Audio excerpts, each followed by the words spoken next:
So the ban list just dropped, and you might be asking yourself, what are the best decks right now? Where do we go from here?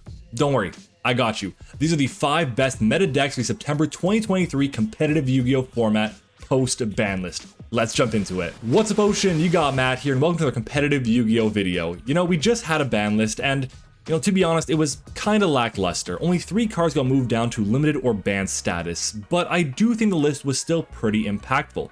Due to the decks that it hits, Kashtira was the best deck of the format pretty much since Arise Heart got released, and then Dragon Link just won the World Championship, so I think the hits kind of made sense. But you may be asking yourself, where do we go from here? What are the best decks?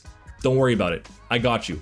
In this video, I'm gonna let you know everything you need to know about the 5 best meta decks for the September 2023 post-ban list competitive Yu-Gi-Oh format. Now, if you're excited for the video, then do me a favor and smash the like button, because at 60 likes, I'll be bringing you an amazing deck profile for whichever one of the top 5 meta decks you want to see. So let me know down in the comments. Also, if you enjoy deck profiles, combo guides, and competitive Yu-Gi-Oh in general, you're gonna love this channel, so make sure to subscribe to the channel. I do want to say thank you so much for helping us reach our goal of 1,000 subscribers. It means the world to me, but I do want to let you know we're moving on to our next goal. Our end of year goal is 2,000 subscribers. I know we can hit it, but we need your help. Now, with that being said, here are the top 5 best meta decks for the September 2023 post-ban list competitive Yu-Gi-Oh format. Let's jump into it. All right, so at number 5, we have Runick Spright, specifically for higher Runick Spright. Now, I think that for higher Runick Spright is one of the better decks of the format because it does quite a few different things. The 3 different archetypes in the deck play really well together. So we're going to start off with the for higher engine. The fact that you're able to play 3 copies of Fossil Dick, 3 Rex, your 1 Rookie, your 1 Mayhem, your Beat, your Donpa, and then it's your Rafale. That's all you really need in the deck. A pretty compact engine right there of about 10 cards is able to get you significant amount of negates and also be able to get you level 2s on the board to get access to your Spright plays. And on top of that, Fulgo and Donner for hire are all fantastic cards, getting you additional advantage through the facts of Graveyard Revival like Donner, and the fact you're able to draw cards, significant amount of cards with Fulgo, which plays so well with your Runick side. So let's go ahead and move on to the Spright side of the deck. Spright is Spright. We know it's been around for about a year now, and the deck isn't really going anywhere anytime soon. The fact you're able to get out a couple different negates in the form of Spright Carrot and Spright Red are very valuable, and you have also your very powerful Spright spells and traps, like your Double Cross and of course your Spright Smashers, to be able to interrupt your opponent on their turn is really valuable. Now on to Runick.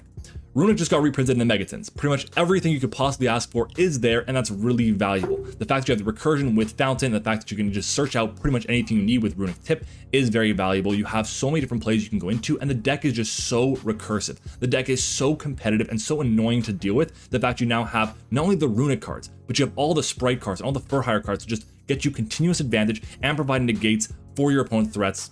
It's a fantastic deck. I do think that this deck is a step below these top 4 I'm going to show you. I really like these top 4 right now, one of which increased because of the removal of Arise Heart. The other ones are just good because they're just that good. Let's go ahead and talk about our number 4 deck. At number 4, we have Dragon Link. Yeah, Dragon Link got hit on the ban list. It lost 2 copies of Chaos Space, it lost 2 copies of Bestial Magnamut, and the deck is fine. The deck is still really fine. You still have so many different starters. Chaos Space, in my opinion, was the best starter for the deck, but it was really a win more card in my opinion, and it did require you to have an extra card in your hand to use as the discard. So at the end of the day, is it that important to lose? It sucks, yeah. I'm disappointed to lose it as a Dragon Link player myself, but I do feel like there's other options around. The deck itself handles one of the better decks in the format right now. I don't want to spoil the list in Unchained pretty damn well because it can just keep going through so many different interruptions. If you're not going to just negate a card outright, then this deck just can recur its resources pretty easily from the graveyard or from the hand as well. The deck itself plays around a lot of different hand traps in the format right now, which is great outside of like Droll, which is seeing a lot less play right now, and it can play around Nib pretty easily if you're playing potentially Link Spider or other extenders in your deck to be able to get around the Nib token that you're going to be generating. The deck itself can play really well on your turn and on your opponent's turn because of the access to the Bestials, and it has an in-archetype way to get access to Bestial Druid's which is one of the best cards against the Unchained matchup, which, like I said, is one of the better decks in the format right now.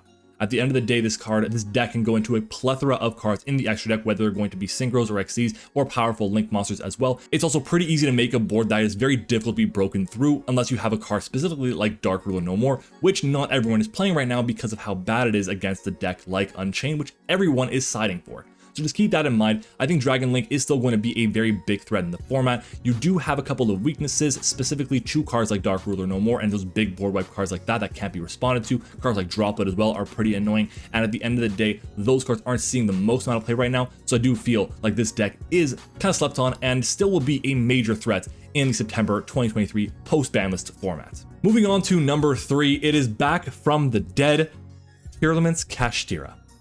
Okay, I played through tier format. I thought it was a good time. I actually enjoyed it quite a bit because it felt like Yu-Gi-Oh was like a game of chess, really trying to bait your opponent to a lot of different things. And while it was a skillful format, I can understand how annoying it was for a lot of the player base. Thankfully, this deck is not going to be anywhere near as oppressive as it was back a year ago when this deck first got released. I do think though that with the limiting of Purrely, Havness, and Sheeran, as well as limiting of the Ishizu cards, the deck is much more fair and does have a little bit of consistency issues. That's why you do want to kind of supplement it with the Kashtira engine. You're playing access to like the Wraithsoth, or to even you have your Trivi Karma as well to be able to search your Wraithsoth or even your copy of the Purrely Rhino, and then of course you have access to your Tearlaments Kashtira and your Kashtira Fenrir, excuse me, to be able to search your Tearlaments Kashtira to be able to extend further, mill more cards, and get access to all these powerful effects in the graveyard. The deck is able to go into a plethora of extra deck monsters that are really powerful. You can go into Abyss Dweller, which is really good against the Unchained matchup. It's also very good against quite a few different decks, especially in the Mirror matchup right now as well. And on top of that, you can get to pretty good Omni Negates in the form of Grappa, and your Tearlaments fusions in general are really powerful in the format right now because a lot of the removal in the current format are sending cards to the graveyard via destruction or just sending cards in general. So having Tearlaments as being able to just recur the resources back or trigger their effects in graveyard is very powerful. I do think this deck has a lot of advantages, and on top of that, if you're playing against like a branded Chimera deck and they are going to go for the Chimera Rip to of your hand, then you can actually trigger your Tearlaments cards as well, which is very powerful to be able to use that on your turn 0. So again, very powerful deck here. I do think the main reason why this deck is going to see so much more play and is going to rise up the ranks to the number 3 spot is because Kashtira Rise Hard is banned. The fact that that Walking Macrocosmos is gone, the fact that this deck, which checked Tearlaments, is now gone, pretty much, that is a huge deal for this deck here and really will make it one of the better decks in the format because of it. Now, the deck does have weaknesses, and I do think those weaknesses are slightly patched up because of Herald of Orange Light becoming unlimited. Now, did the move from 2 to 3 really affect too much? Not really. You don't play too many fairies anymore. You can discard another copy of Orange Light if you'd like, and you do have your 4 copies of your Ishizu cards as well as potentially Diviner or the Herald. But again, it's not the end of the world going from 2 to 3. It's more so because of the removal of Kashtira or Rise Heart from the format. That is why I think it is going to be one of the top 3 decks of the September 2023 competitive Yu-Gi-Oh format. I do want to say a quick honorable mention before I go any further to Fluwandereeze. Now, Flu is a hated deck by a lot of people. I think the deck itself is pretty good, mostly because it is like the only good deck now that can just play Shifter innately. Just part of the strategy, pretty straightforward and doesn't hurt it at all. Yeah, there's like Exosister as well, but Exosister is not on the same level as Flu in my opinion. Now, the fact that Flu is able to just do a lot of different things and shut your opponent down, negate the effects of attack position, special summon monsters with M-Pen is really powerful and I think pretty solid in the current format, and just a very annoying card because you can play on your opponent's turn. And like I said before, Droll is not seeing too much play anymore. Ash is not seeing as much play anymore. Imperm is fine, but can be negated or worked around really with decks like Unchained. So you don't really have to worry too much about those right now, in my opinion. But we'll see what happens in the evolution of the format. But let's go ahead and move on to our number 2 deck, which is going to be Purrely. So Purrely is a deck that I have the least amount of experience with. I don't know what it is. I just cannot get to just understanding the cards as well as I would like to. So maybe it could end up being the number 1 deck. But I do think the fact that you're able to bring out this Undestructible Towers and Purrely Noir is really, really powerful. You have the recurring effects to just draw cards over and over. It is so hard to out if you have your field spell and your continuous spell. The deck itself is really consistent too, because basically every single spell card in your deck gets you to Purrely, which gets you to eventually Purrely Noir, which is your win condition. The deck itself can play a lot of different hand traps too, and for that reason, I do like it a lot. I do find the deck can be molded quite well to whatever locals are going to be going to a regional level, or even the YCS if you really want to, because you can just take so many cards out of the main deck and just put them into your side deck and vice versa. In general, Purrely itself, it is the war of cats versus dogs for the top slot in the meta right now. I think Purrely is just a step behind our number 1 deck. But let me know what you guys think about Purrely down in the comments below, because I'll be honest, again, like I said, it is the deck that I have the least amount of knowledge about. I would love to hear what you guys think about the deck down below to see if I made any mistakes or if you agree with me about it being one of the top 2 decks of the format. Now finally at number 1, I gave you a bit of a spoiler, cats versus dogs. It is obviously Unchained. And you know, this deck kind of came out of nowhere. Everyone was saying, oh my god, it's Unchained cards. When they got announced, how crazy it's going to be. Nobody thought it would be potentially a tier 0 deck. I don't think it's going to get to that point. I really don't. But I do think the deck has a long way to go in its evolution still. It's still a very new strategy that hasn't been around for more than, what, a month now? And we see a lot of evolution happen over the course of deck's lifespans. The deck is able to go first or second pretty well. I do think that going first obviously is significantly better in this case, like most decks are, but the deck has a bit of a harder time breaking through boards than other decks would have.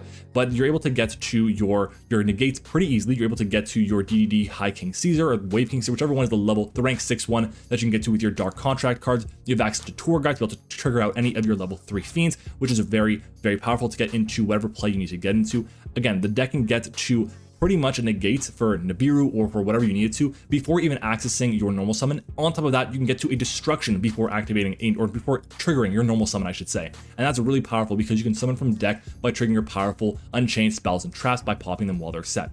Very powerful. Obviously, the fact that you're able to have so many back row cards to be able to trigger on your opponent's turn means a card like Dark Ruler No More really doesn't matter too much against you. And that's one of the biggest advantages for the strategy. It is a combo strategy that doesn't lose to Dark Ruler.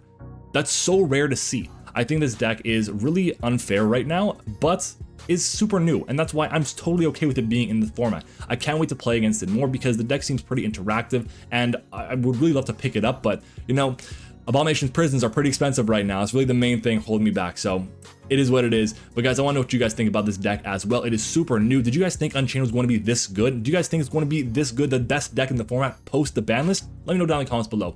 But guys, that is going to be it for me today. If you guys enjoyed this video, then make sure to leave a like on the video because at 60 likes, I'll be bringing you a deck profile for whichever one of these decks you'd like to see.